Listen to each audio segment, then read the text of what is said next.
नहीं चलेगा, नहीं चलेगा, नहीं कुकुर की सरकार।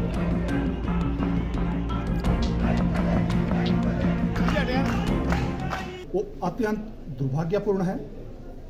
उससे ये अंदाजा लगाया जा सकता है कि वर्तमान सरकार की प्रदेश में लॉ एंड ऑर्डर की क्या स्थिति है। मैं पहले दिन से जब मैं विधायक बना और पहली बार जब घाघस में कुछ लोगों ने एसीसी के जीएम की गाड़ी को रोककर 10 किलोमीटर चेंज करने के बाद मैंने विधानसभा में कहा था कि माननीय मुख्यमंत्री जी, आज समय है, ऐसी घटनाएं शुरू हो गई प्रदेश में आपके बनने के बाद, अगर ये नहीं रुकी तो ये सिलसिला आगे बढ़ता रहेगा। ये सिलसिला यही नहीं रुका, उसके बाद प्रदेश में माफिया का बोलबाला इतना बढ़ गया, चाहे वो खनन माफिया है, चाहे भू माफिया है, चाहे सुपारी माफिया है, और चाहे सबसे बड़ा चिट्टा माफिया है।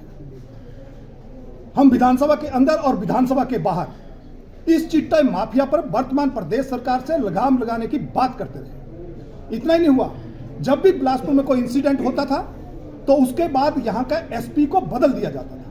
यही कारण है कि बिलासपुर जैसे छोटे डिस्ट्रिक्ट में 4 एसपी बदले गए, और उसके बाद रेलवे में जहाँ बजरी तोली जाती है, जहाँ रेता तोला जाता है, वहाँ झगड़ा होता है। हमने फिर प्रदेश सरकार को चेताया कि तुरंत इन गतिविधियों पे अंकुश लगाइए, आपकी सरकार है, आपके लोग बेलगाम हो रहे हैं। इस सरकार ने कुछ नहीं किया।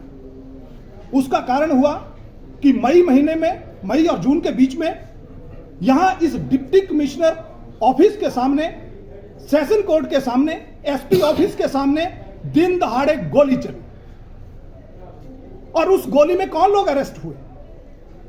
क्या कहा यहां के एसपी ने कि किसका बेटा मास्टरमाइंड है? वो सारा चिट्टा, वो सारा खनन माफिया, वो इस तरीके से हावी हो गया कि उसका कारण हुआ कि पिछले कल इस बिलासपुर में दिन दहाड़े घर में पहुंचकर, अगर सम्मानीय पूर्व विधायक सुरक्षित नहीं है तो मेरे बिलासपुर की जनता कैसे सुरक्षित हो? इंसिडेंट दुर्भाग्यपूर्ण है। हम इसकी, भारतीय जनता पार्टी इसकी पूरी निंदा करती है, और भारतीय जनता पार्टी ये मांग करती है कि जो भी इसमें संलिप्त हैं तुरंत दोषियों को अरेस्ट किया जाना चाहिए और कानून के अनुसार उनके खिलाफ कड़ी से कड़ी कार्रवाई करनी चाहिए। इतना ही नहीं, हम पूर्व विधायक जी के शीघ्र स्वास्थ्य की कामना करते हैं। लेकिन एक बात मैं आप लोगों के माध्यम से कहना चाहूंगा कि जब से यह सरकार हिमाचल प्रदेश में आई है, तब से बिलासपुर का वातावरण, मैंने धर्मशाला की विधानसभा में कहा था कि यहां खनन माफिया, चिट्टा माफिया और अब तो सुपारी माफिया भी इतना सक्रिय हो गया है कि कुछ पैसे दो, किसी की भी हत्या करा लो। हम कभी बिहार में सुनते थे, हम कभी यूपी उत्तर प्रदेश में सुनते थे। कल मैं सीसीटीवी की फुटेज देख रहा था, दिन दहाड़े 2 नौजवान घर में आकर, घर में घुसकर गोली मार रहे हैं। अगर हमारी सुरक्षा छोड़ दीजिए, कांग्रेस सरकार अपने नेताओं की रक्षा नहीं कर पा रही है। अगर वो अपने नेताओं को रक्षा नहीं कर पा रही है तो प्रदेश की जनता की, मेरे बिलासपुर की जनता की क्या रक्षा करेगी? इसलिए आज हमने महामहिम राज्यपाल महोदय को, डिप्टी कमिश्नर बिलासपुर के माध्यम से यह ज्ञापन भेजा है। मेरी पार्टी का शीर्ष नेतृत्व सम्मानीय जे.आर. कटवाल जी, हमारी दूसरी बार के विधायक हैं, पूर्व मंत्री भाई राजेंद्र गर्ग जी, हमारे पूर्व सांसद और भारतीय जनता पार्टी के पूर्व में रहे प्रदेशाध्यक्ष और वर्तमान में कोर कमेटी के सदस्य सम्मानीय सुरेश चंदेल जी, सम्मानीय धर्माणी जी जो मेरी पार्टी के प्रवक्ता हैं, और मेरी पार्टी का शीर्ष नेतृत्व, सभी आज हमने एक रोष रैली अपने पार्टी ऑफिस से लेकर पूरे शहर से होते हुए कि इस चिट्टा माफिया का, इस खनन माफिया का और इस गोली कांड की हम निंदा करते हैं और इनके दोषियों को तुरंत अरेस्ट करना चाहिए।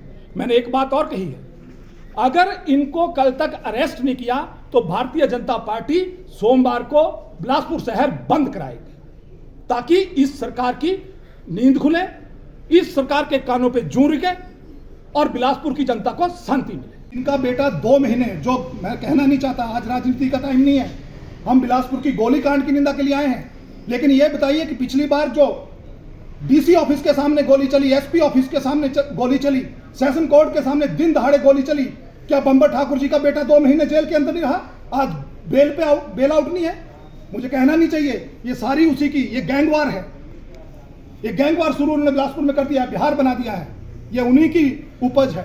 अगर आप ये वीडियो YouTube पर देख रहे हैं तो हमारे चैनल को सब्सक्राइब करें और बेल आइकन को दबाना ना भूलें। अगर आप Facebook पर ये वीडियो देख रहे हैं तो हमारे पेज को लाइक करें।